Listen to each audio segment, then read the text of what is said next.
You're just basic. My husband laughed, clinking glasses with his coworkers at his promotion dinner. She was a maid before I married her, now she organizes my calendar. I smiled, excused myself, and left without a word. 2 hours later, his boss, his brother, and his phone wouldn't stop calling me. You're just basic. My husband laughed, clinking glasses with his coworkers at his promotion dinner. She was a maid before I married her. Now she organizes my calendar. I smiled, excused myself, and left without a word. 2 hours later, his boss, his brother, and his phone wouldn't stop calling me. Just delete that text. I heard Brandon hiss into his phone as I rounded the corner into our kitchen. He fumbled the device, nearly dropping it into his morning coffee before noticing me. His expression shifted so quickly it was almost comical. From panic to that practice smile he wore at company functions. "Morning, babe. Just work stuff." I smiled back, my face a perfect mask as I handed him his freshly ironed shirt. "Your 9 a.m. with the Henderson account was moved to 10:30. I've updated your calendar." What I didn't tell him was that I'd also updated my own hidden calendar, marking another suspicious early morning text with a red flag, the 17th this month. 6 months ago I wouldn't have noticed. 6 months ago I was still the trusting wife who believed her husband when he said he was working late. Then came the text that changed everything. A message from Jennifer that popped up while Brandon was in the shower. "Last night was amazing. Can't wait until Katie's visiting her mom next weekend." That text was now preserved, screenshot, and encrypted in what I called my insurance policy, a hidden folder buried deep in my cloud storage. The irony wasn't lost on me that Brandon had once laughed at my technologically challenged questions, patiently showing me how to use the very same backup systems I now use to document his betrayal. "You know what, honey?" Brandon said, adjusting his tie in the hallway mirror. "You're so good with all this organizing stuff. I don't know what I'd do without my calendar girl." He pecked me on the cheek, the scent of unfamiliar perfume barely detectable beneath his cologne. "Just doing what I do best," I replied, already mentally calculating when I could check the tracking software I'd installed on his phone during one of his deep post-affair slumbers. The same software had already logged 3 visits to the Westlake Hotel in the past month alone. My previous job as a maid at that very hotel had taught me more than how to fold fitted sheets. I'd learned to be invisible, to observe without being observed, to piece together stories from the evidence people carelessly left behind. The hotel manager still greeted me warmly when I accidentally ran into him while shopping. He had no idea that our casual conversations about hotel renovations gave me perfect cover to confirm which room had been booked under Brandon's corporate account on the nights he was working late. In our walk-in closet behind my neatly organized sweaters, sat an accordion file labeled Household Receipts. Brandon had never once opened it. Men like him never looked at mundane domestic details. If he had, he would have found meticulous records of his indiscretions, gas receipts showing mileage inconsistent with his claimed destinations, dinner charges for 2 at restaurants he never mentioned visiting, a strand of long blonde hair, distinctly different from my brown, collected from his suit jacket and preserved in a small envelope. The company Christmas party 3 months ago had been particularly illuminating. While serving as the perfect hostess wife, refreshing drinks and engaging in pleasant small talk, I'd watched Brandon's face drain of color when Kyle's wife arrived with their youngest son Ethan. The boy couldn't have been more than 4, with familiar hazel eyes and a distinctive cleft in his chin. Brandon's cleft. I remembered counting backward, recalling Brandon's business trip to Chicago 5 years ago, how he'd returned distant and drinking more heavily than usual. How Jennifer had taken an extended leave from the company shortly afterward. The dates aligned perfectly. "You okay?" Brandon's brother Xavier had asked me that night, catching me staring at young Ethan. "Just tired," I'd replied, rearranging my features into the pleasant smile expected of an executive's wife. Xavier had given me a strange look, part pity, part guilt, before quickly excusing himself. Another data point for my collection. Xavier knew something. Making friends with Sarah, the lab technician at our local medical center, had been surprisingly easy. We'd met at a charity run sponsored by Brandon's company, and our weekly coffee dates had quickly become a highlight in my carefully constructed routine. She thought nothing of it when I mentioned my interest in genetic testing companies for a fictional article I was writing. "Most people don't realize how easy it is to run these tests," she'd explained over lattes. "You just need a good DNA sample. Hair with follicles attached works best." The next company, Family Picnic, had provided the perfect opportunity. Volunteering to help with the children's games had allowed me to offer water bottles to the overheated kids, including Ethan. His discarded bottle along with Brandon's electric razor clippings were now sealed and labeled in my growing collection of evidence. Sometimes I wondered if I should confront Brandon directly, throw the evidence in his face and watch his carefully constructed world crumble. But there was a certain power in knowledge unshared, in being underestimated.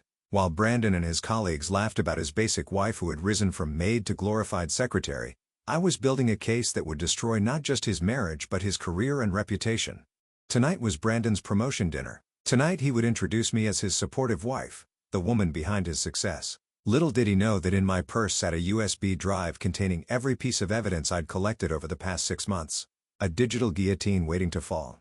As I applied my makeup, subtle, professional, forgettable, I rehearsed my pleasant smile in the mirror. The smile that had fooled Brandon for months. The smile that hid the calculating mind behind it. "Ready to go, calendar girl?" Brandon called from downstairs. "Almost," I replied, voice steady despite the thunder of my heartbeat. Tonight I would maintain my role as the perfect wife one last time. Tomorrow the world would know exactly who Katie Lawson really was, and Brandon would learn too late that he had married not a basic girl, but a woman who knew how to clean up messes permanently. The restaurant's chandelier light caught in the crystal of my water glass as I sat perfectly poised beside Brandon at the head table. Le Chateau was the most expensive venue in the city. Brandon's choice naturally. His hand rested possessively on my lower back as he introduced me to executives I'd already met at countless company functions. I smiled and nodded, playing my part flawlessly. "This is my wife Katie," he said to the CFO's new girlfriend, a willowy blonde who assessed my conservative navy dress with a quick up-down glance. "She keeps the home fires burning while I'm conquering the business world." The woman laughed politely while I maintained my pleasant expression, mentally adding this interaction to my growing list of subtle humiliations. Brandon had long ago stopped seeing me as a partner and started viewing me as an accessory, like his Rolex or his Italian leather briefcase. Kyle, Brandon's boss, stood to offer a toast once everyone was seated. I watched him carefully, noting how his eyes never quite met mine. Did he know his wife and Brandon were involved? Or was he as oblivious as Brandon believed me to be?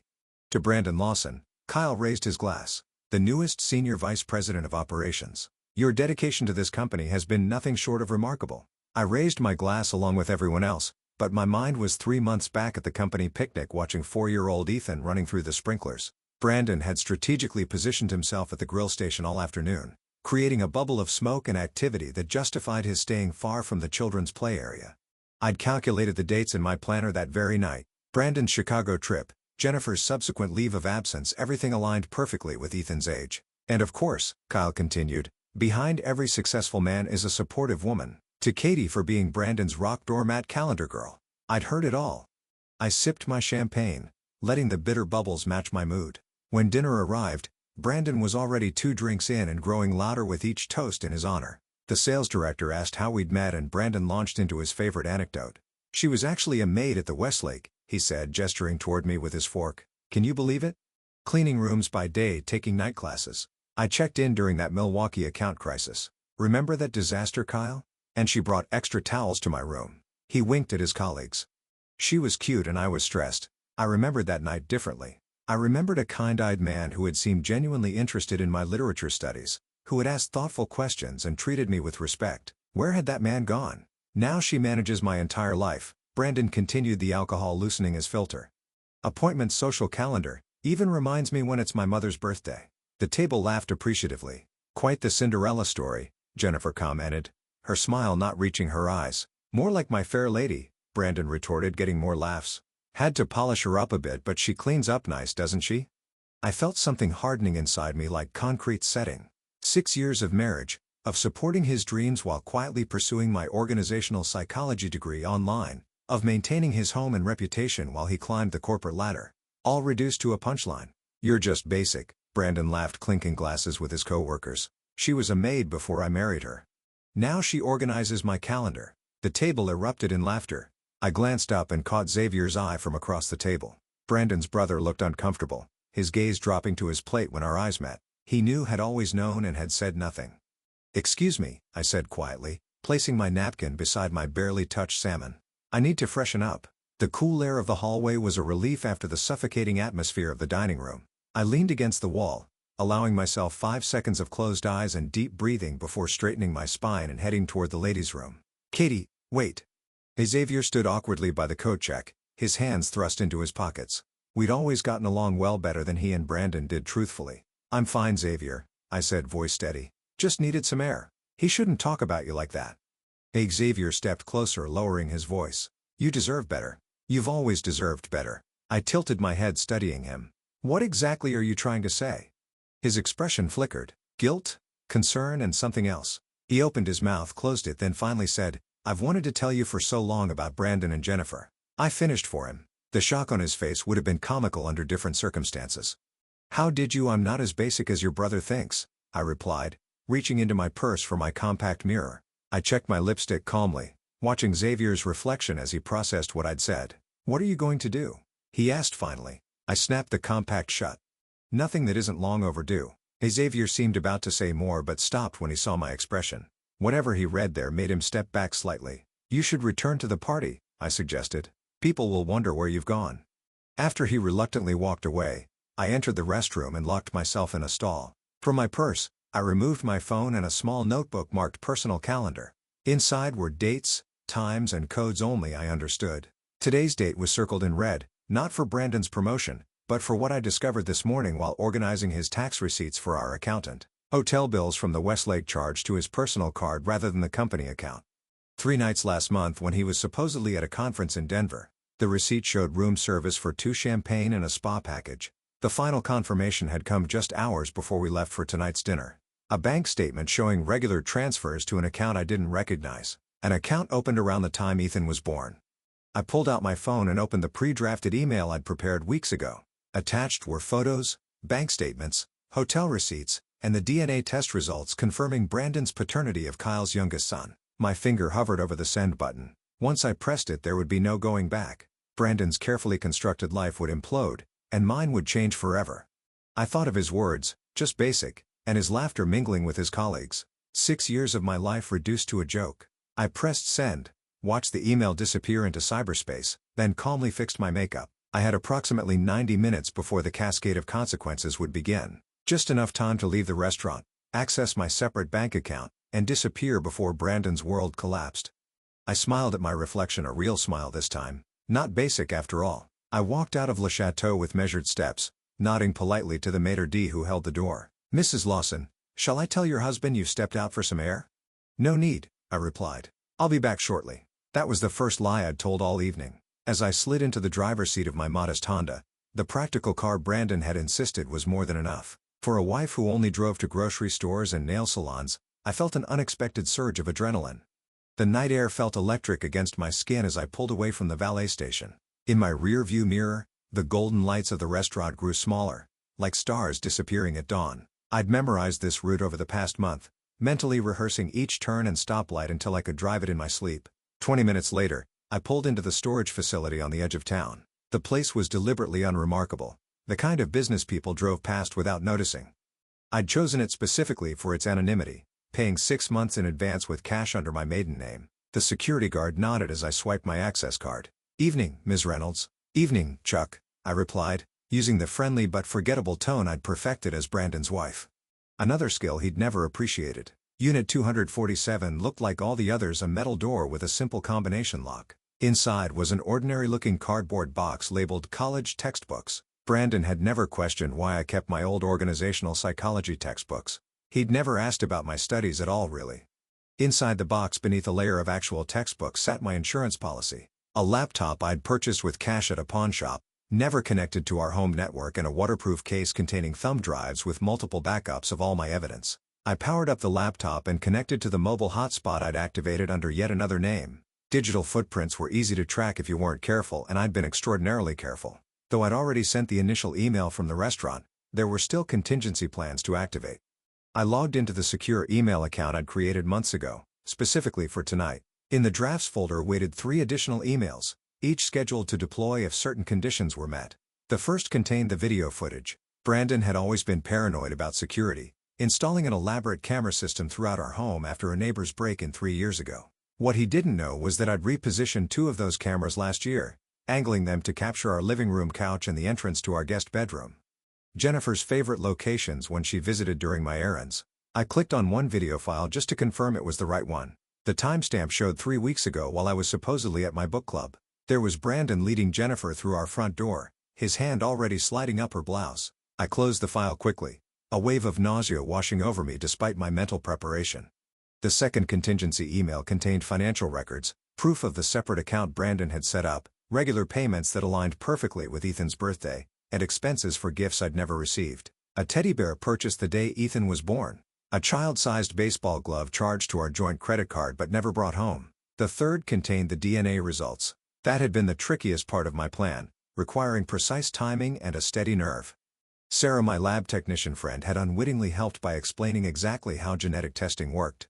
The science wasn't complicated, it was the collection that required finesse. I'd volunteered to help at the company's annual family picnic 3 months ago, organizing games for the children. No one questioned why the executive's supportive wife would want to hand out water bottles to sweaty kids. No one noticed me carefully collecting Ethan's discarded bottle, preserving the DNA that would ultimately expose his true parentage. I scheduled all 3 emails to send automatically, staggered 30 minutes apart, beginning an hour into Kyle's speech. The timing was crucial. I wanted the revelations to unfold gradually, giving each bombshell time to detonate fully before the next one dropped. With the electronic portion of my plan initialized, I removed one last item from the storage box, a manila envelope containing hard copies of everything. This would go to Brandon's parents tomorrow via courier. They deserved to know what kind of son they'd raised, what kind of brother Xavier had protected. I powered down the laptop and returned everything to its hiding place. The weight I'd carried for 6 months, the suspicion, the evidence gathering, the careful planning began to lift from my shoulders. Whatever happened next, I had reclaimed my agency.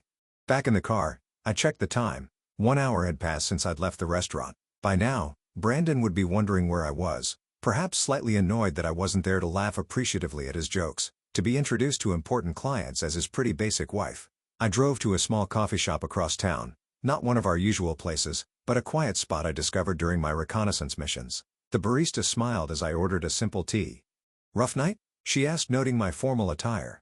"Transformative," I replied, selecting a table by the window where I could watch the sunset paint the sky in shades of fire. I turned off my phone, completely removing the battery for good measure. In the sudden silence, I felt my heartbeat slow to a steady rhythm. No more alerts, no more careful monitoring of Brandon's movements, no more pretending. The tea was hot and soothing against my throat as I watched darkness creep across the city. In exactly 43 minutes, the first email would reach the entire executive board: Kyle, key clients, and Brandon's family members. The video footage would follow 30 minutes later, and finally the DNA results. A strange sense of peace settled over me, unexpected after months of quiet rage. I had done everything in my power to ensure Brandon faced consequences for his actions. Now the universe would take over, each revelation triggering its own cascade of effects that would ultimately dismantle the life he'd built on lies. The coffee shop played soft jazz, the kind Brandon had always dismissed as pretentious background noise. I closed my eyes briefly, letting the melody wash over me. When had I last done something simply because I enjoyed it, not because it fit the image of Brandon's perfect wife? Outside, streetlights flickered on as night descended fully. In another life, the life I'd thought I was building, I would be at Brandon's side right now, smiling proudly as he accepted congratulations for his promotion.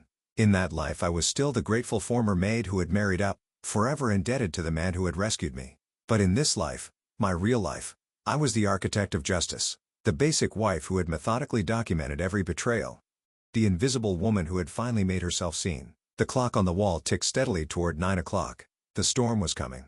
And for the first time in years, I was exactly where I wanted to be, away from the destruction, watching from a distance as my carefully laid plans unfolded with the precision of a perfectly kept calendar. 9 arrived with the soft chime of the coffee shop's antique clock.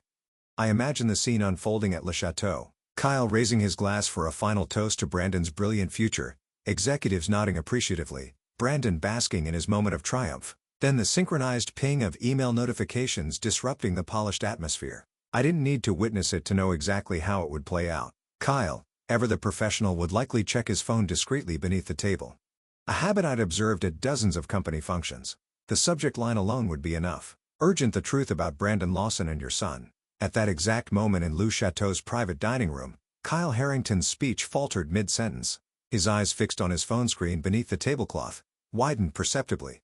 The crystal champagne flute in his left hand trembled slightly, sending ripples across the golden liquid. "And so with great pleasure I officially welcome Brandon to the..." Kyle's voice died as he scrolled through the message, color draining from his face like water down a drain. The assembled guests shifted uncomfortably in the sudden silence. Brandon leaned forward, his practiced smile now strained at the edges. "Kyle," he prompted. "Everything okay?" Kyle looked up slowly, his gaze moving from Brandon to Jennifer, who sat 3 seats away. The look that passed between boss and wife contained volumes: confusion, dawning comprehension, and finally devastating certainty. "Where's Katie?" Kyle asked, his voice unnaturally calm.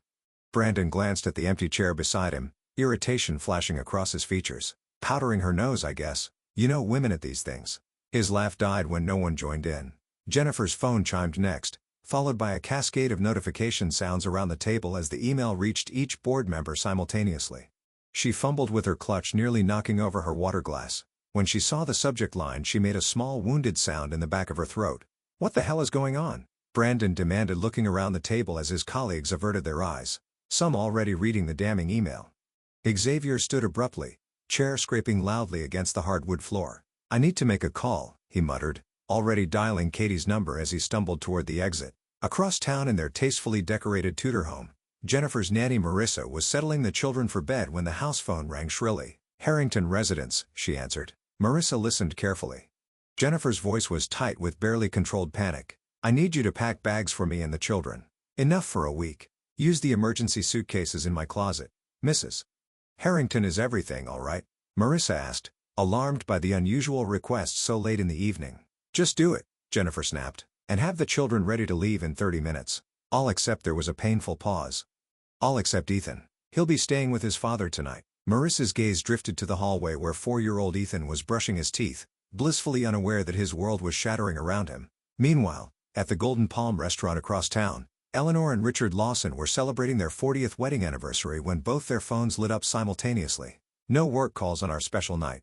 Eleanor chided her husband as he reached for his device. "The boys promised they wouldn't disturb us unless it was an emergency." Richard's face grew increasingly grave as he read the email. "Ellie," he said softly, "you need to see this." Eleanor's hand flew to her mouth as she scrolled through the evidence of her son's betrayal. "That poor child," she whispered, tears welling in her eyes. "And Katie, all this time." Richard's hands clenched into fists. "Xavier knew," he said, pointing to a text exchange included in the evidence. "He's known for years and said nothing.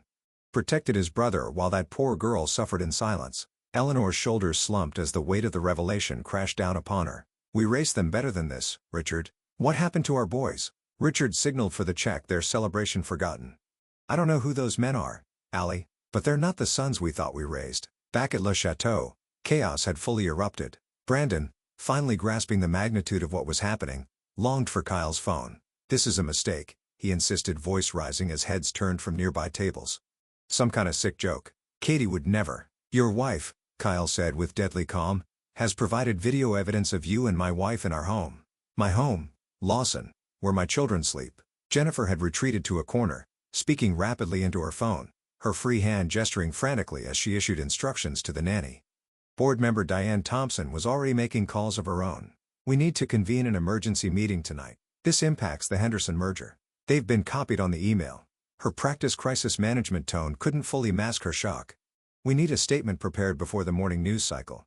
The restaurant manager hovered anxiously at the periphery, sensing the imploding celebration but unsure how to intervene.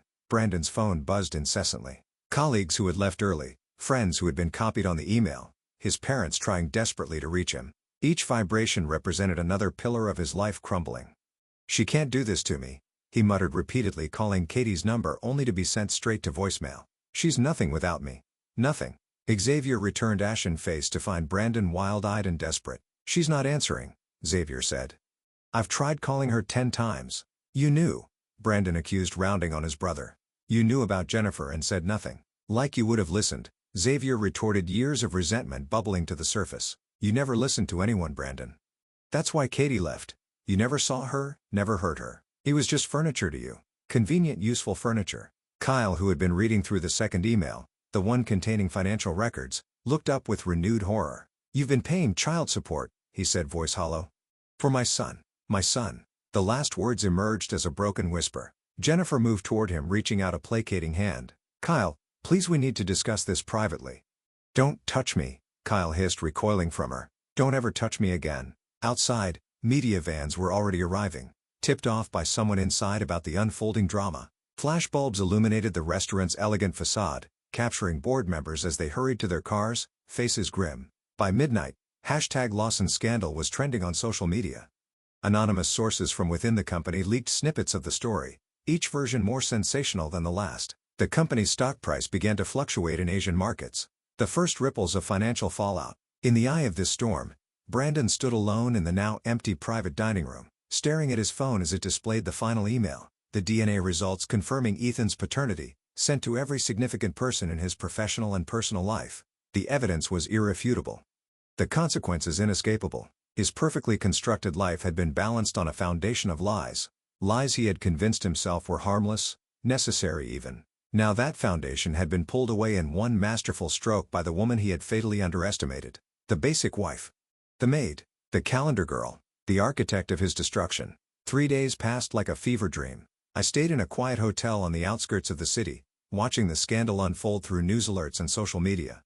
Brandon's name was everywhere. The rising executive caught in a web of lies, the paternity scandal rocking the corporate world, the company's stock tumbling in response. I turned on my phone only once briefly to confirm what I already knew. 67 missed calls from Brandon, 23 from Xavier, and countless text messages ranging from desperate pleas to vicious accusations. I didn't read them. Instead, I forwarded the relevant financial documents to my lawyer, ensuring my separation from Brandon would be as clean as possible.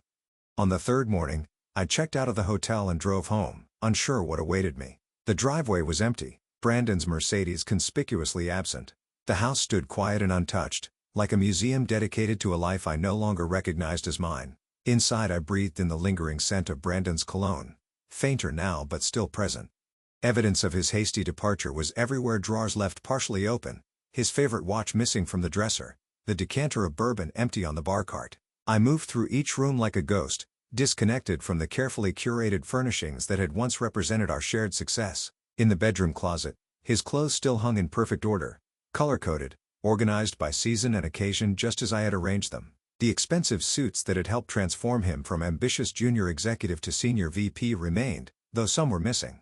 I ran my fingers along the fine fabrics, remembering how proud I'd been to support his rise, how I'd steamed and brushed these very garments before important meetings. The doorbell rang, startling me from my reverie. I approached cautiously, peering through the peephole to find Kyle Harrington standing on my porch. Not Brandon's boss anymore, not since the board's emergency meeting had resulted in Brandon's immediate termination, but still an imposing figure in his tailored suit and grave expression. "Katie," he said when I opened the door, his voice softer than I'd ever heard it. "May I come in?" I led him to the living room, the same room where his wife and my husband had betrayed us both. If Kyle made the connection, he gave no sign, sitting stiffly on the edge of the sofa. "I won't pretend to understand everything that happened," he began, "or why you chose to expose it the way you did, but I respect your courage." I remained silent, waiting. Men like Kyle didn't make personal house calls without purpose. "The company is in turmoil," he continued. "Brandon's actions have damaged our reputation, threatened client relationships and disrupted operations. We need someone who can restore order." He leaned forward. "Someone with exceptional organizational skills, integrity and intimate knowledge of our systems." I almost laughed. "You're offering me a job?" "Executive assistant to the new CEO," Kyle clarified. "With a path to operations management within a year if you're interested." "Why would you trust me after what I did?" Kyle's expression hardened momentarily. "Because you told the truth regardless of the cost. That's rare, Katie. And because I've seen your work. The systems you implemented for Brandon, the efficiencies you created." He took credit, "But it was you, wasn't it?" I nodded slowly. "Besides," Kyle added with a grimace that almost resembled a smile, "I think we both deserve a fresh start." After he left, I stood in the middle of the house that had never truly felt like mine, considering his offer. There was a certain poetic justice in taking a position at the very company where Brandon had risen and fallen. The next visitor arrived as evening shadows stretched across the lawn. Xavier looked terrible, unshaven, eyes bloodshot, shoulders slumped beneath the weight of collective guilt. "Mom and Dad sent me," he said, holding out an envelope. "They wanted you to have this." The letter inside was handwritten on Eleanor's cream stationery, her elegant script flowing across the page with warmth and regret. They expressed their heartbreak over Brandon's actions, their shame at Xavier's complicity, and their admiration for my strength. They hoped, Eleanor wrote, that I might consider maintaining a relationship with them despite everything. They had always wanted a daughter, and in their eyes I would always be family. I folded the letter carefully. "Thank you for bringing this." Xavier stared at his hands. "I should have told you years ago. He's my brother. And I was your sister-in-law," I replied, not unkindly. "Family loyalty is complicated, Xavier. I understand that better than most." After he left, I spent the evening sorting through Brandon's possessions, separating what he'd want to keep from what could be discarded. The suits, I decided, deserved better than storage or donation to some faceless charity. The next morning I loaded them into my car and drove to New Beginnings, a program helping former inmates transition back into the workforce. The director's eyes widened at the sight of 15 designer suits, each worth thousands. "These will help men make the right impression at interviews," she explained. running her hand over a charcoal Tom Ford. First impressions matter so much when you're trying to rebuild your life. I know, I said, remembering Brandon's critical gaze the first time he saw me out of my maid's uniform. Sometimes the right armor makes all the difference. 6 months later I sat behind my executive desk on the 32nd floor, reviewing quarterly projections. The company had weathered the scandal, emerging stronger under new leadership. My promotion to operations director had come 3 months ahead of schedule. My reorganization of key systems saving the company millions in the aftermath of Brandon's departure. My assistant knocked lightly before entering. "Delivery for you, Ms. Reynolds." Inside the envelope was a single sheet of paper, Brandon's distinctive handwriting immediately recognizable. I had heard through mutual connections that he'd moved to Chicago, accepting a lower-level position at a smaller firm, his reputation permanently tarnished by the scandal. "Katie," the letter began, "I've written this letter 100 times in my head. Nothing seems adequate. I was wrong about you, about us, about everything that mattered. I didn't see you because I couldn't see past myself. You were never basic. You were extraordinary and I was too blind to recognize it. I'm sorry." I folded the letter methodically, creasing it with my fingernail before placing it in a folder labeled "Closed Accounts" in my bottom drawer. No anger, no satisfaction, no regret, just the quiet acknowledgement that this chapter of my life was complete. Through the floor-to-ceiling windows of my office, I could see the city stretching toward the horizon, the same view Brandon had coveted for years. But unlike him, I didn't measure my worth by the height of my office or the prestige of my title. My worth had always been there, hidden in plain sight behind the perfect mask he'd labeled basic.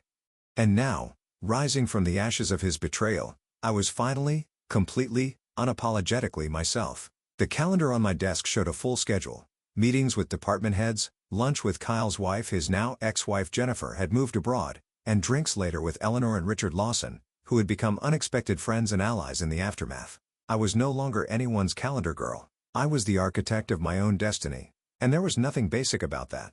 This story of sweet revenge had you on the edge of your seat. Hit that like button right now.